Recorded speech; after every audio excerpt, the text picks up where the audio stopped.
بسم الله الرحمن الرحيم. الحمد لله الذي أنزل على عبده الكتاب ولم يجعل له عوجا قيما لينذر بأسا شديدا من لدنه ويبشر المؤمنين الذين يعملون الصالحات أن لهم أجرا حسنا ماكثين فيه أبدا وينذر الذين قالوا اتخذ الله ولدا ما لهم به من علم ولا لآبائهم كبرت كلمة تخرج من أفواههم إن يقولون إلا كذبا فلعلك باخع نفسك على آثارهم إن لم يؤمنوا بهذا الحديث أسفا إنا جعلنا ما على الأرض زينة لها لنبلوهم أيهم أحسن عملا وإنا لجاعلون ما عليها صعيدا جرزا أم حسبت أن أصحاب الكهف والرقيم كانوا من آياتنا عجبا إذ أوى الفتية إلى الكهف فقالوا ربنا آتنا من لدنك رحمة وهيئ لنا من أمرنا رشدا فضربنا على آذانهم في الكهف سنين عددا ثم بعثناهم لنعلم أي الحزبين أحصى لما لبثوا أمدا نحن نقص عليك نبأهم بالحق إنهم فتية آمنوا بربهم وزدناهم هدى وربطنا على قلوبهم إذ قاموا فقالوا ربنا رب السماوات والأرض لن ندعو من دونه إلها لقد قلنا إذا شططا هؤلاء قوم اتخذوا من دونه آلهة لولا يأتون عليهم بسلطان بين فمن أظلم ممن افترى على الله كذبا وإذ اعتزلتموهم وما يعبدون إلا الله فأووا إلى الكهف ينشر لكم ربكم من رحمته ويهيئ لكم من أمركم مرفقا وترى الشمس إذا طلعت تزاور عن كهفهم ذات اليمين وإذا غربت تقرضهم ذات الشمال وهم في فجوة منه ذلك من آيات الله من يهد الله فهو المهتد ومن يضلل فلن تجد له وليا مرشدا وتحسبهم أيقاظا وهم رقود ونقلبهم ذات اليمين وذات الشمال وكلبهم باسط ذراعيه بالوصيد لو اطلعت عليهم لوليت منهم فرارا ولملئت منهم رعبا وكذلك بعثناهم ليتساءلوا بينهم قال قائل منهم كم لبثتم قالوا لبثنا يوما أو بعض يوم قالوا ربكم أعلم بما لبثتم فابعثوا أحدكم بورقكم هذه إلى المدينة فلينظر أيها أزكى طعاما فليأتكم برزق منه وليتلطف ولا يشعرن بكم أحدا إنهم إن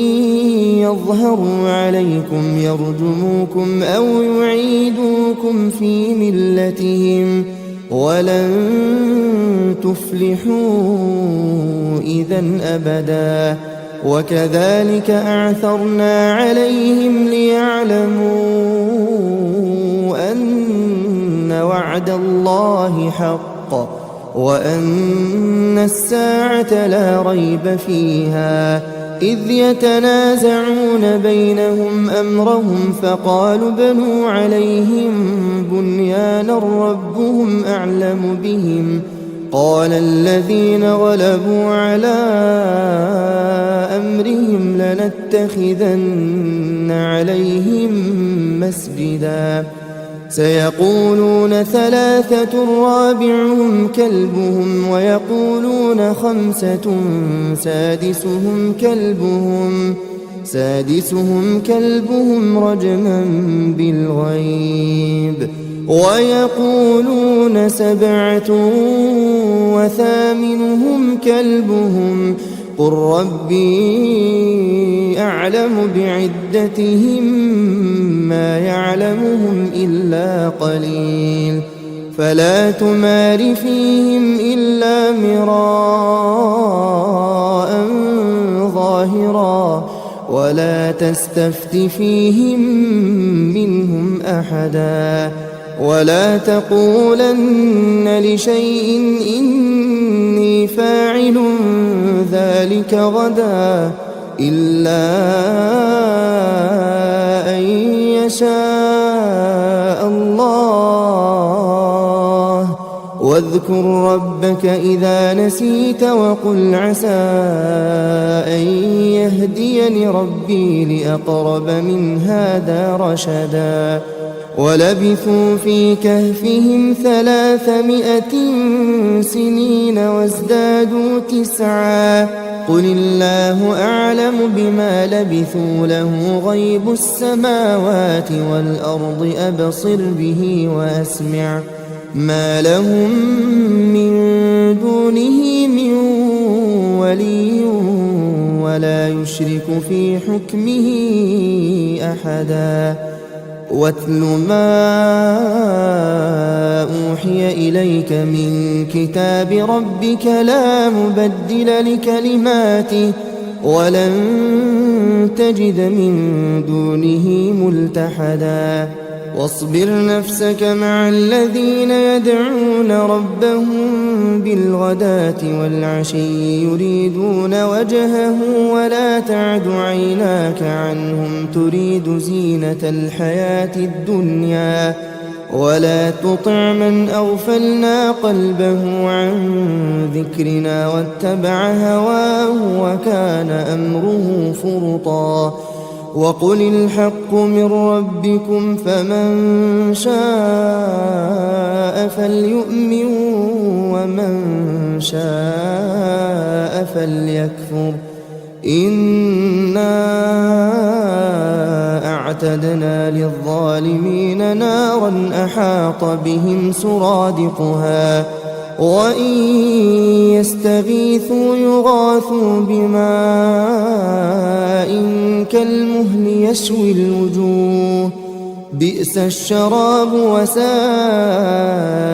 مرتفقا إن الذين آمنوا وعملوا الصالحات إنا لا نضيع أجر من أحسن عملا أولئك لهم جنات عدن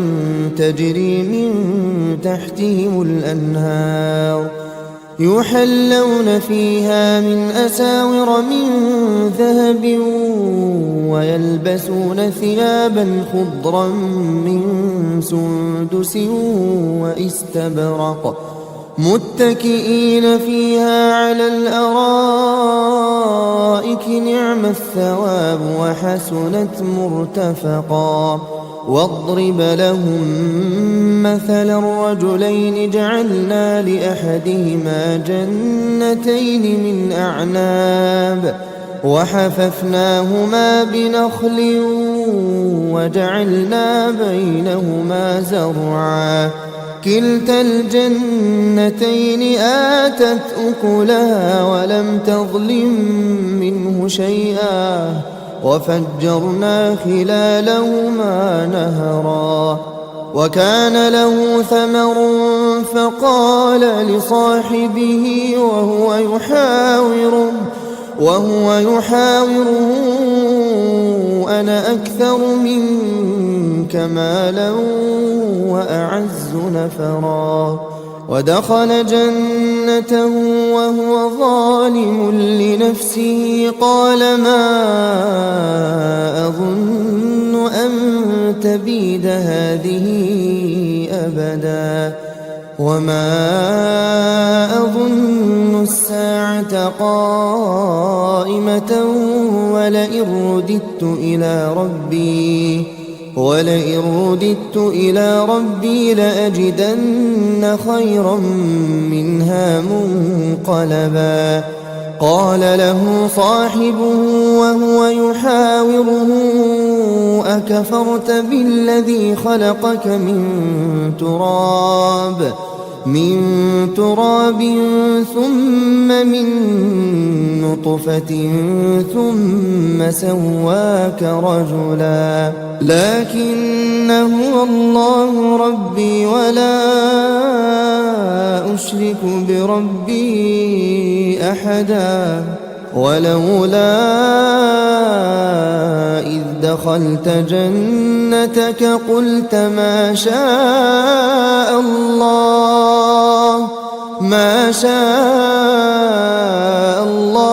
لا قوة إلا بالله إن ترني أنا أقل منك مالا وولدا فعسى ربي أن يؤتيني خيرا من جنتك ويرسل عليها حسبانا من السماء فتصبح صعيدا زلقا أو يصبح ماؤها غورا فلن تستطيع له طلبا وأحيط بثمره فأصبح يقلب كفيه على ما أنفق فيها وهي خاوية على عروشها ويقول يا ليتني لم أشرك بربي أحدا ولم تكن له فئة ينصرونه من دون الله وما كان منتصرا هنالك الولاية لله الحق هو خير ثوابا وخير عقبا واضرب لهم مثل الحياة الدنيا كماء إن أنزلناه من السماء فاختلط به نبات الأرض فأصبح هشيما تذروه الرياح وكان الله على كل شيء مقتدرا المال والبنون زينة الحياة الدنيا والباقيات الصالحات خير عند ربك ثوابا وخير أملا ويوم نسير الجبال وترى الأرض بارزة وحشرناهم فلم نغادر منهم أحدا وعرضوا على ربك صفا لقد جئتمونا كما خلقناكم أول مرة بل زعمتم أن لن نجعل لكم موعدا ووضع الكتاب فترى المجرمين مشفقين مما فيه ويقولون يا ويلتنا ما لهذا الكتاب لا يغادر صغيرة ولا كبيرة إلا أحصاها ووجدوا ما عملوا حاضرا ولا يظلم ربك أحدا وإذ قلنا للملائكة اسجدوا لآدم فسجدوا إلا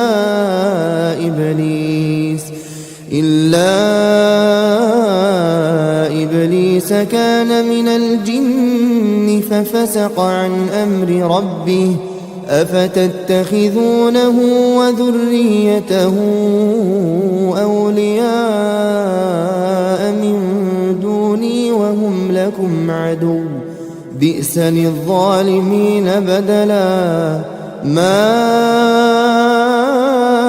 أشهدتهم خلق السماوات والأرض ولا خلق أنفسهم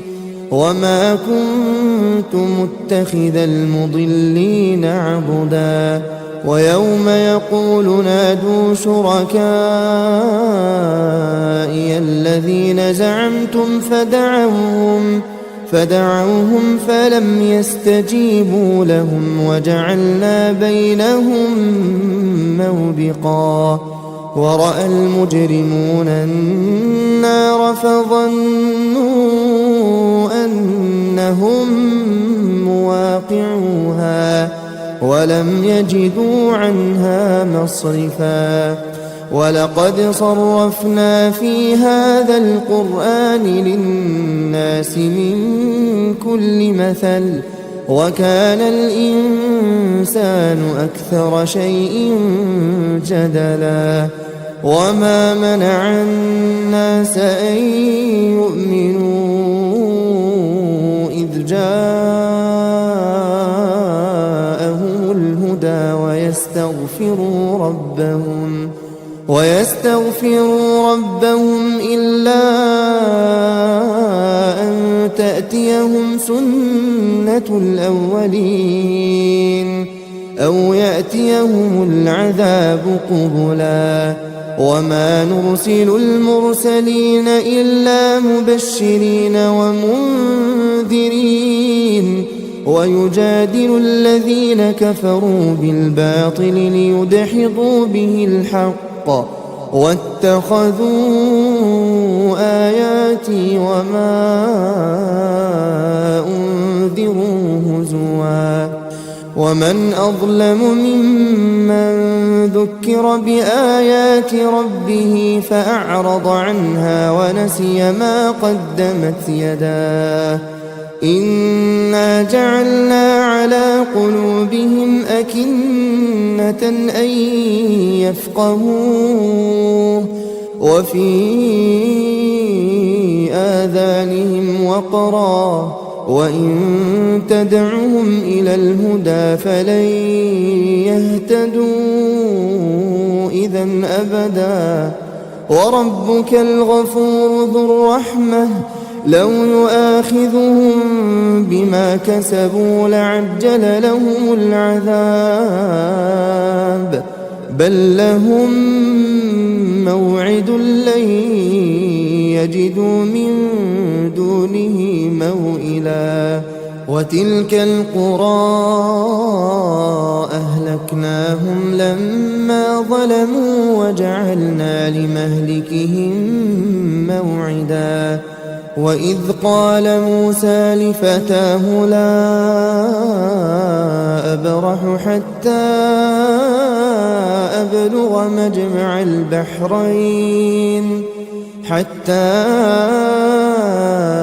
أبلغ مجمع البحرين أو أمضي حقبا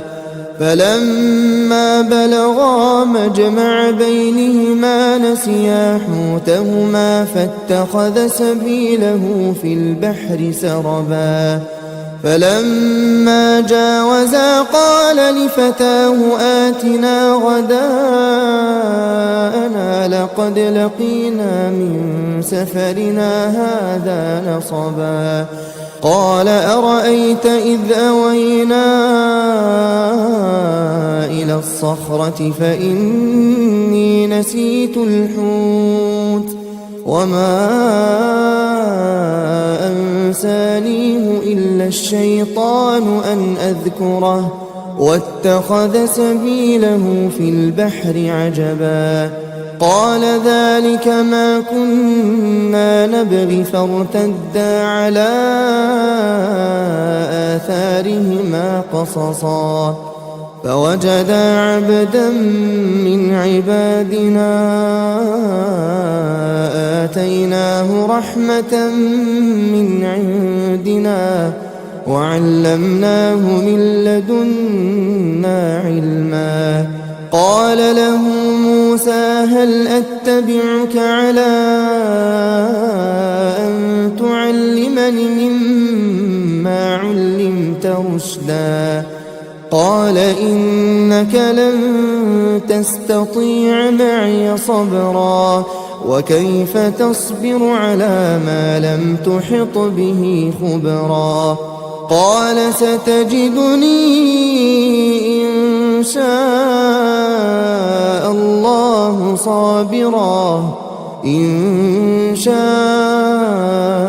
الله صابرا ولا أعصي لك أمرا قال فإن اتبعتني فلا تسألني عن شيء حتى أحدث لك منه ذكرا فانطلقا حتى إذا ركبا في السفينة خرقها قال أخرقتها لتغرق أهلها لقد جئت شيئا إمرا قال ألم أقل إنك لن تستطيع معي صبرا قال لا تؤاخذني بما نسيت ولا ترهقني من أمري عسرا فانطلقا حتى إذا لقيا غلاما فقتله قال أقتلت نفسا زكية بغير نفس لقد جئت شيئا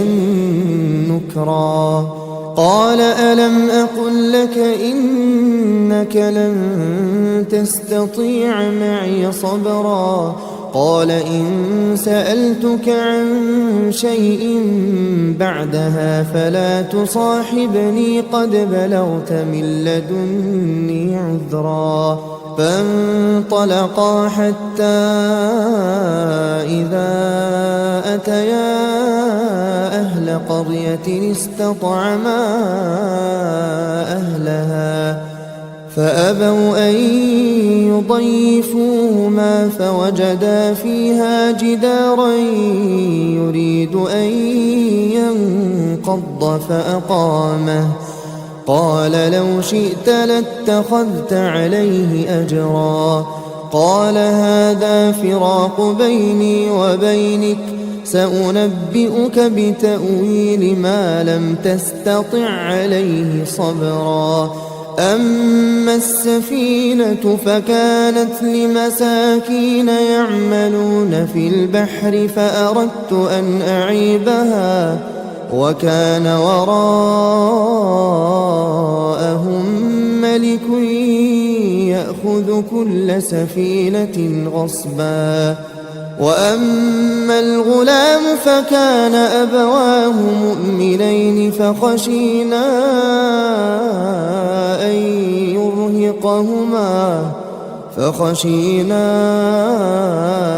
أن يرهقهما طغيانا وكفرا فأردنا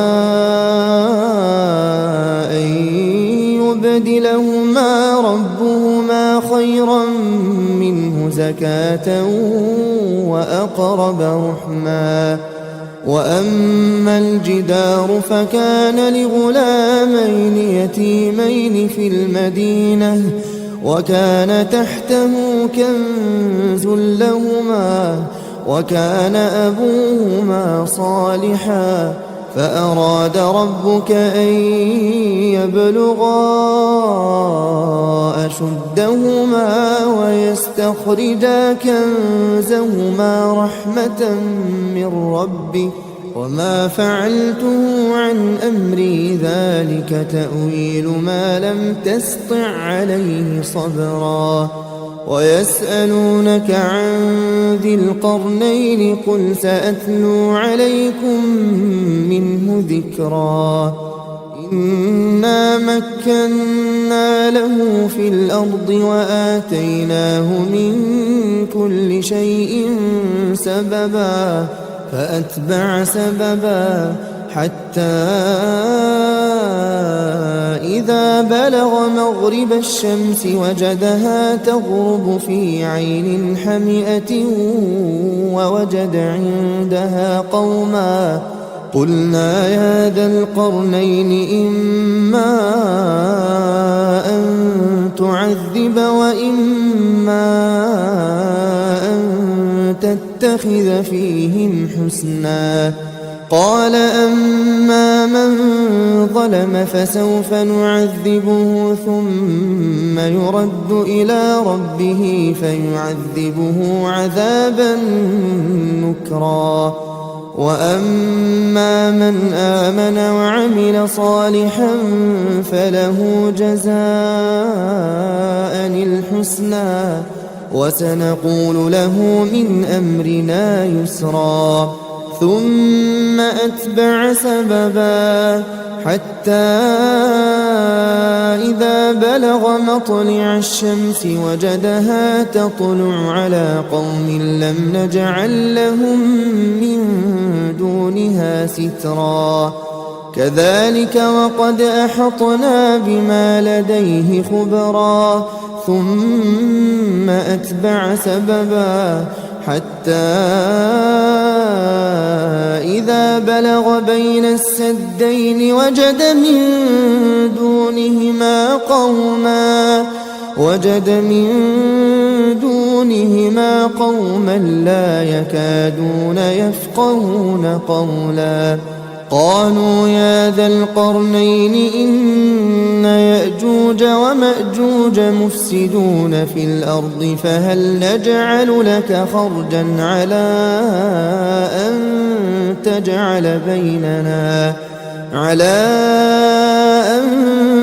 تجعل بيننا وبينهم سدا قال ما مكني فيه ربي خير فأعينوني بقوة أجعل بينكم وبينهم ردما آتوني زبر الحديد حتى إذا ساوى بين الصدفين قال انفخوا حتى إذا جعله نارا قال آتوني أفرغ عليه قطرا فما استطاعوا أن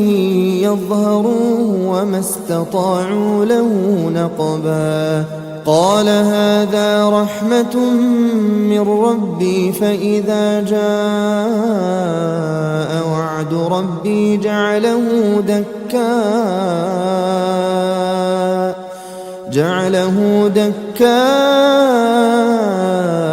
وكان وعد ربي حقا وتركنا بعضهم يومئذ يموج في بعض ونفخ في الصور فجمعناهم جمعا وعرضنا جهنم يومئذ للكافرين عرضا الذين كانت أعينهم في غطاء عن ذكري وكانوا لا يستطيعون سمعا أفحسب الذين كفروا أن يتخذوا عبادي من دوني أولياء إنا أعتدنا جهنم للكافرين نزلا قل هل ننبئكم بالأخسرين أعمالا الذين ضل سعيهم في الحياة الدنيا وهم يحسبون أنهم يحسنون صنعا أولئك الذين كفروا بآيات ربهم ولقائه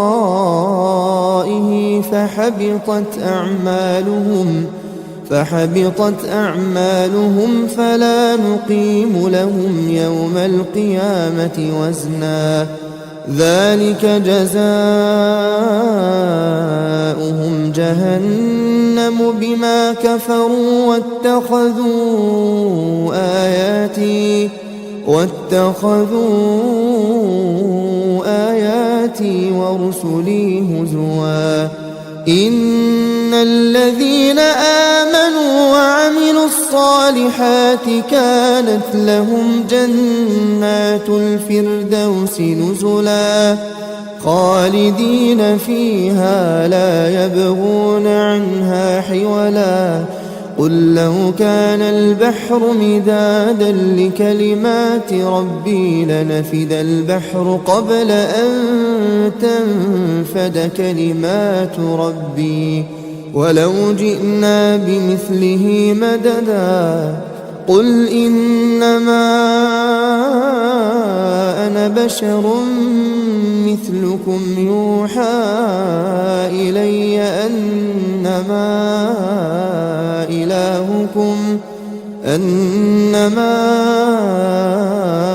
إلهكم إله واحد فمن كان يرجو لقاء ربه فليعمل عملا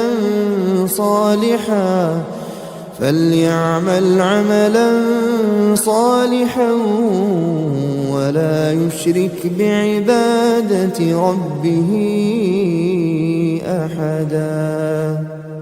بسم الله الرحمن الرحيم الحمد لله الذي أنزل على عبده الكتاب ولم يجعل له عوجا قيما لينذر بأسا شديدا من لدنه ويبشر المؤمنين الذين يعملون الصالحات أن لهم أجرا حسنا ماكثين فيه أبدا وينذر الذين قالوا اتخذ الله ولدا ما لهم به من علم ولا لآبائهم كبرت كلمة تخرج من أفواههم إن يقولون إلا كذبا فلعلك باخع نفسك على آثارهم إن لم يؤمنوا بهذا الحديث أسفا إنا جعلنا ما على الأرض زينة لها لنبلوهم أيهم أحسن عملا وإنا لجاعلون ما عليها صعيدا جرزا أم حسبت أن أصحاب الكهف والرقيم كانوا من آياتنا عجبا إذ أوى الفتية إلى الكهف فقالوا ربنا آتنا من لدنك رحمة وهيئ لنا من أمرنا رشدا فضربنا على آذانهم في الكهف سنين عددا ثم بعثناهم لنعلم أي الحزبين أحصى لما لبثوا أمدا نحن نقص عليك نبأهم بالحق إنهم فتية آمنوا بربهم وزدناهم هدى وربطنا على قلوبهم إذ قاموا فقالوا ربنا رب السماوات والأرض لن ندعو من دونه إلها لقد قلنا إذا شططا هؤلاء قوم اتخذوا من دونه آلهة لولا يأتون عليهم بسلطان بين فمن أظلم ممن افترى على الله كذبا وإذ اعتزلتموهم وما يعبدون إلا الله فأووا إلى الكهف ينشر لكم ربكم من رحمته ويهيئ لكم من أمركم مرفقا وترى الشمس إذا طلعت تزاور عن كهفهم ذات اليمين وإذا غربت تقرضهم ذات الشمال وهم في فجوة منه ذلك من آيات الله من يهد الله فهو المهتد ومن يضلل فلن تجد له وليا مرشدا وتحسبهم أيقاظا وهم رقود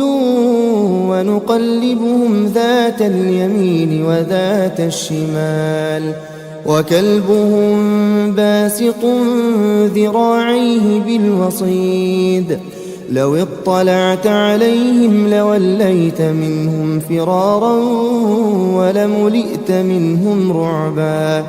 وكذلك بعثناهم ليتساءلوا بينهم قال قائل منهم كم لبثتم قالوا لبثنا يوما أو بعض يوم قالوا ربكم أعلم بما لبثتم فابعثوا أحدكم بورقكم هذه إلى المدينة فلينظر أيها أزكى طعاما فليأتكم برزق منه وليتلطف ولا يشعرن بكم أحدا إنهم إن يظهروا عليكم يرجموكم أو يعيدوكم في ملتهم ولن تفلحوا إذا أبدا وكذلك أعثرنا عليهم ليعلموا أن وعد الله حق وأن الساعة لا ريب فيها إذ يتنازعون بينهم أمرهم فقالوا بنوا عليهم بنيانا ربهم أعلم بهم قال الذين غلبوا على أمرهم لنتخذن عليهم مسجدا سيقولون ثلاثة رابعهم كلبهم ويقولون خمسة سادسهم كلبهم رجما بالغيب ويقولون سبعة وثامنهم كلبهم قل ربي أعلم بعدتهم ما يعلمهم إلا قليل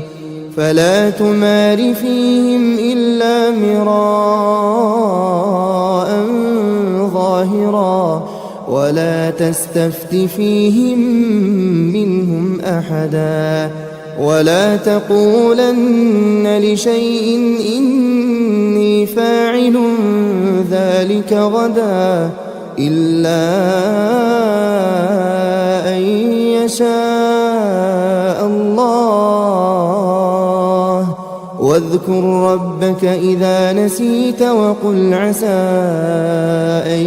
يهديني ربي لأقرب من هذا رشدا. ولبثوا في كهفهم 300 سنين وازدادوا 9. قل الله أعلم بما لبثوا له غيب السماوات والأرض أبصر به وأسمع ما لهم من دونه من ولي ولا يشرك في حكمه أحدا. واتل ما أوحي إليك من كتاب ربك لا مبدل لكلماته ولن تجد من دونه ملتحدا. واصبر نفسك مع الذين يدعون ربهم بالغداة والعشي يريدون وجهه ولا تعد عيناك عنهم تريد زينة الحياة الدنيا ولا تطع من أغفلنا قلبه عن ذكرنا واتبع هواه وكان أمره فرطا. وقل الحق من ربكم فمن شاء فليؤمن ومن شاء فليكفر. إنا أعتدنا للظالمين نارا أحاط بهم سرادقها وإن يستغيثوا يغاثوا بماء كالمهل يشوي الوجوه بئس الشراب وساءت مرتفقا. إن الذين آمنوا وعملوا الصالحات إنا لا نضيع أجر من أحسن عملا. أولئك لهم جنات عدن تجري من تحتهم الأنهار يحلون فيها من أساور من ذهب ويلبسون ثيابا خضرا من سندس واستبرق متكئين فيها على الأرائك نعم الثواب وحسنت مرتفقا. واضرب لهم مثلا الرجلين جعلنا لأحدهما جنتين من أعناب وحففناهما بنخل وجعلنا بينهما زرعا كلتا الجنتين آتت أكلها ولم تظلم منه شيئا وفجرنا خلالهما نهرا. وكان له ثمر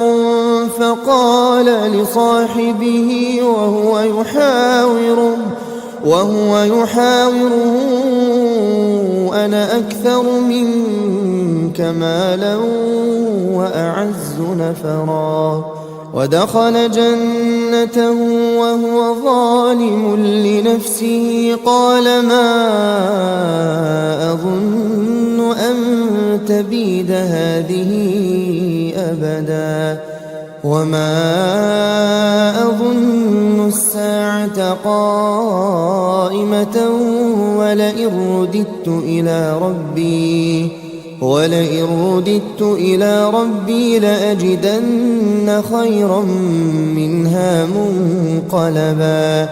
قال له صاحبه وهو يحاوره أكفرت بالذي خلقك من تراب ثم من نطفة ثم سواك رجلا لكن هو الله ربي ولا أشرك بربي أحدا. ولولا إذ دخلت جنتك قلت ما شاء الله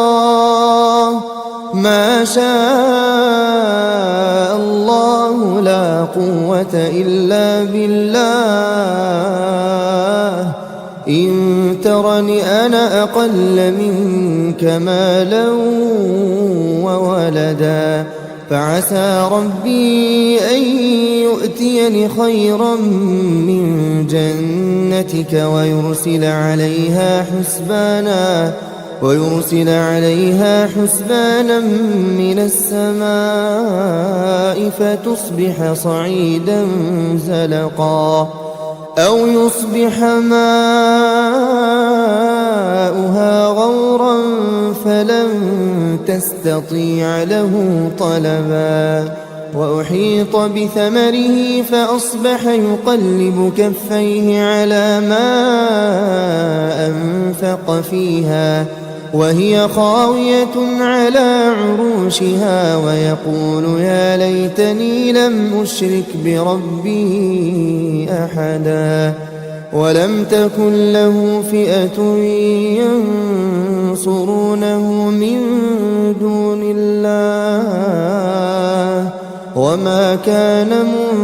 منتصرا هنالك الولاية لله الحق هو خير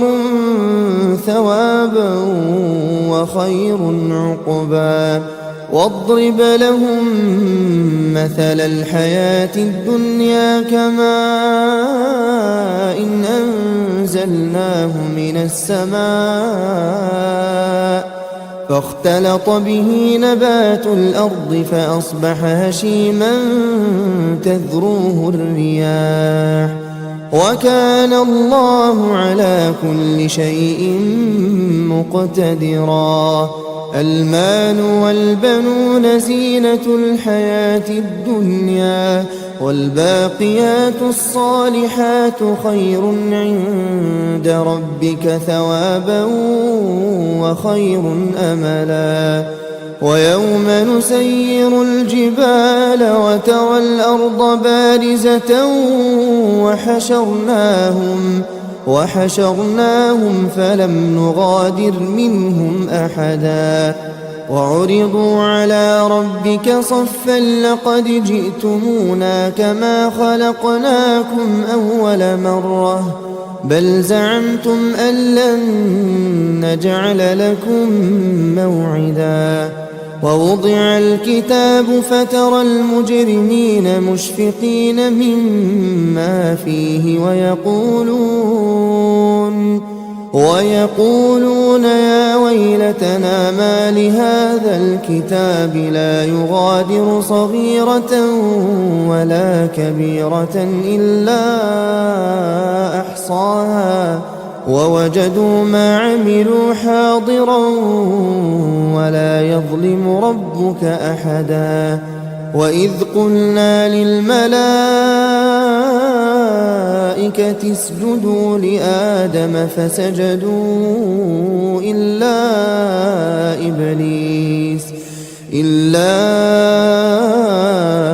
إبليس كان من الجن ففسق عن أمر ربه أفتتخذونه وذريته أولياء من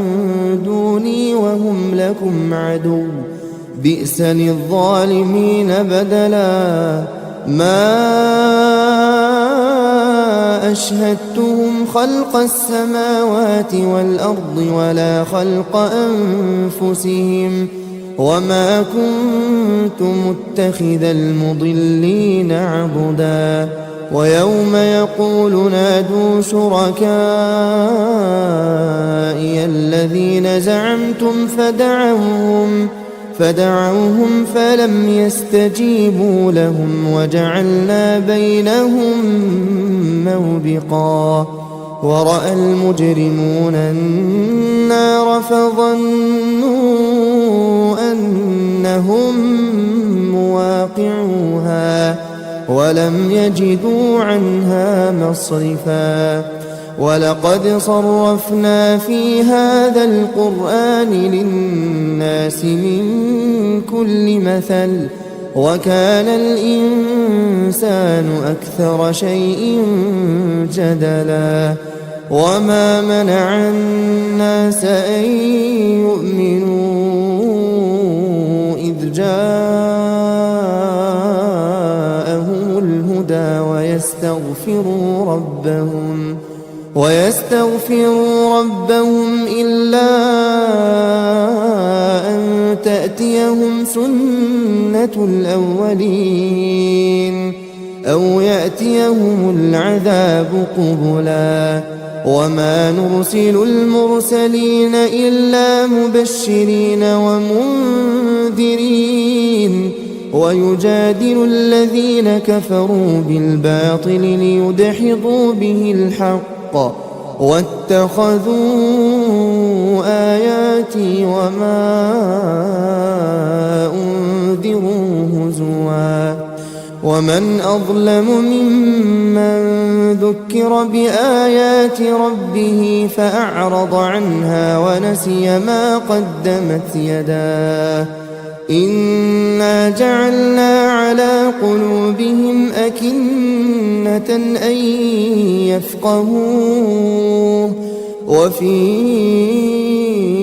آذانهم وقرا وإن تدعهم إلى الهدى فلن يهتدوا إذا أبدا وربك الغفور ذو الرحمة لو يؤاخذهم بما كسبوا لعجل لهم العذاب بل لهم موعد لن يجدوا من دونه موئلا وتلك القرى أهلكناهم لما ظلموا وجعلنا لمهلكهم موعدا وإذ قال موسى لفتاه لا أبرح حتى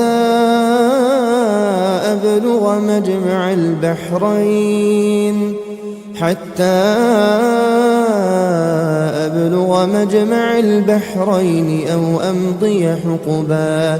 فلما بلغا مجمع بينهما نسيا حوتهما فاتخذ سبيله في البحر سربا فلما جاوزا قال لفتاه آتنا غداءنا لقد لقينا من سفرنا هذا نصبا قال أرأيت إذ أوينا إلى الصخرة فإني نسيت الحوت وما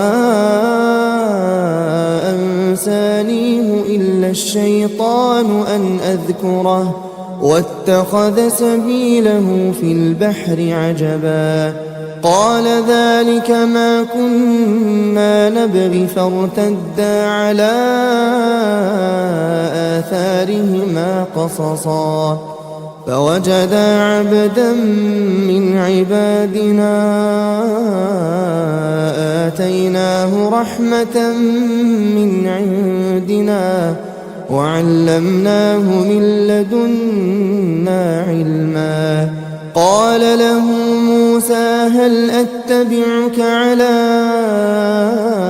أن تعلمني مما علمت رشدا قال إنك لن تستطيع معي صبرا وكيف تصبر على ما لم تحط به خبرا قال ستجدني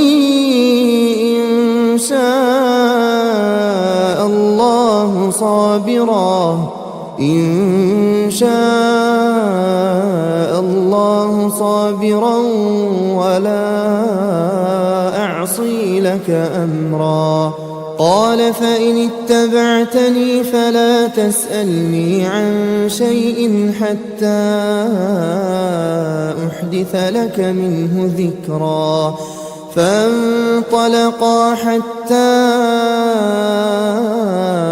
إذا ركبا في السفينة خرقها قال أخرقتها لتغرق أهلها لقد جئت شيئا إمرا قال ألم أقل إنك لن تستطيع معي صبرا قال لا تؤاخذني بما نسيت ولا ترهقني من أمري عسرا فانطلقا حتى إذا لقيا غلاما فقتله قال أقتلت نفسا زكية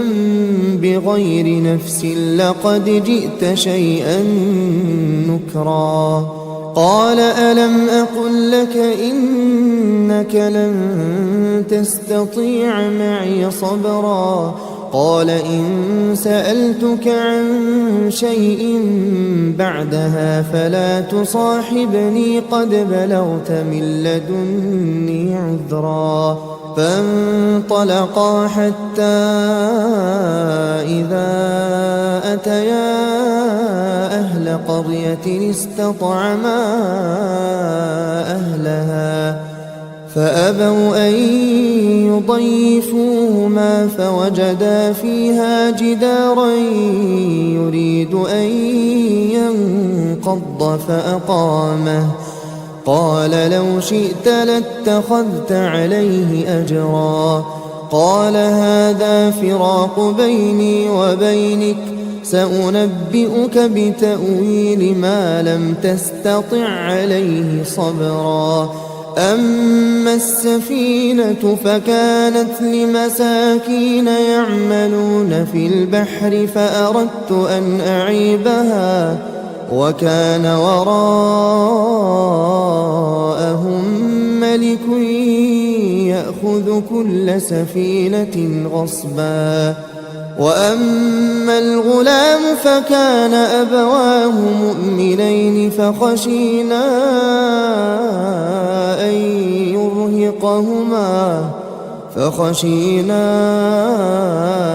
أن يرهقهما طغيانا وكفرا فأردنا أن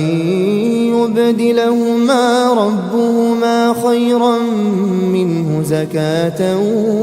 وأقرب رحما وأما الجدار فكان لغلامين يتيمين في المدينة وكان تحته كنز لهما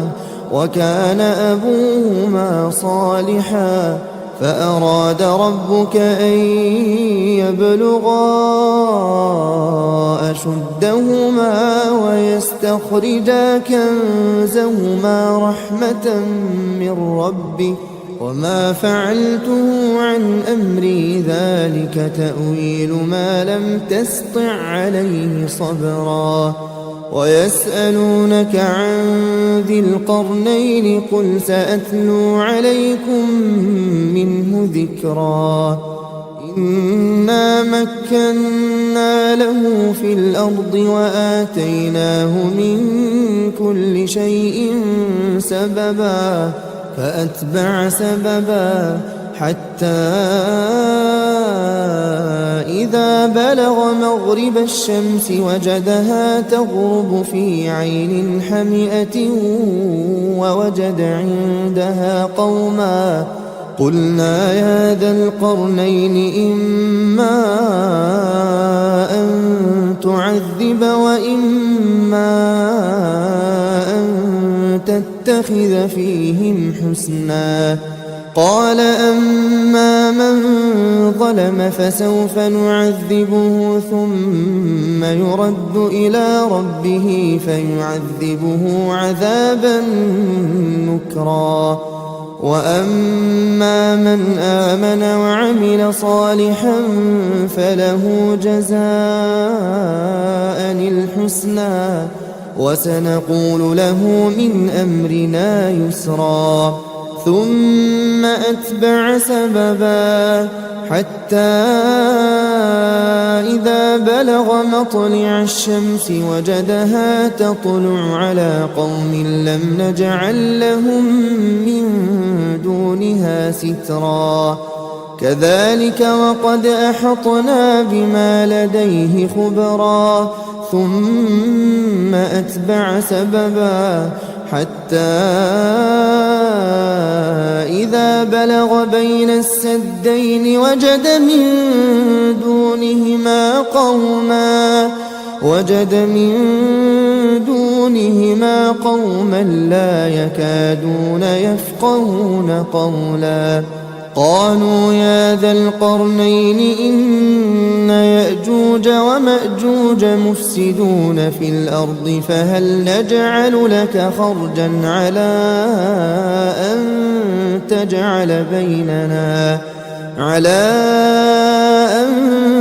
تجعل بيننا وبينهم سدا قال ما مكني فيه ربي خير فأعينوني بقوة أجعل بينكم وبينهم ردما آتوني زبر الحديد حتى إذا ساوى بين الصدفين قال انفخوا حتى إذا جعله نارا قال آتوني أفرغ عليه قطرا فما استطاعوا أن يظهروه وما استطاعوا له نقبا قال هذا رحمة من ربي فإذا جاء وعد ربي جعله دكاء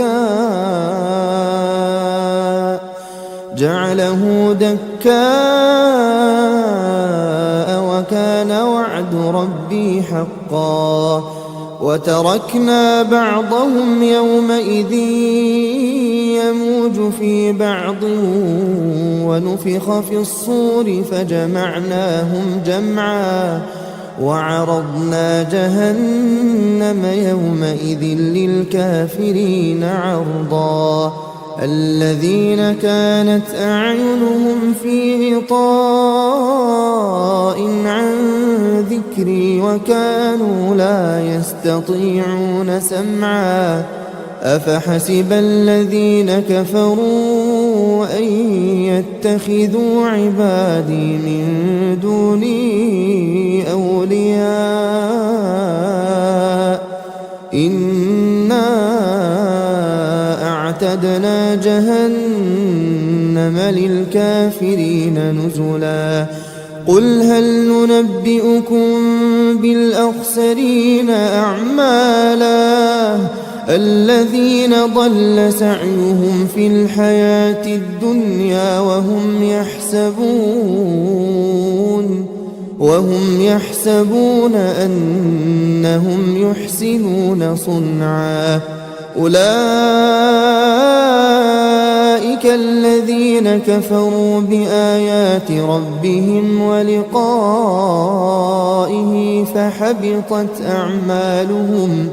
فحبطت أعمالهم فلا نقيم لهم يوم القيامة وزنا ذلك جزاؤهم جهنم بما كفروا واتخذوا آياتي ورسلي هزوا إن الذين آمنوا وعملوا الصالحات كانت لهم جنات الفردوس نزلا خالدين فيها لا يبغون عنها حولا قل لو كان البحر مدادا لكلمات ربي لنفد البحر قبل أن تنفد كلمات ربي ولو جئنا بمثله مددا قل إنما أنا بشر مثلكم يوحى إلي أنما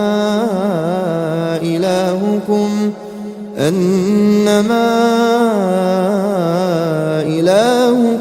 إله واحد فمن كان يرجو لقاء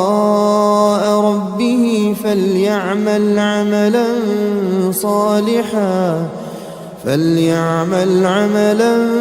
صالحا ولا يشرك بعبادة ربه أحدا.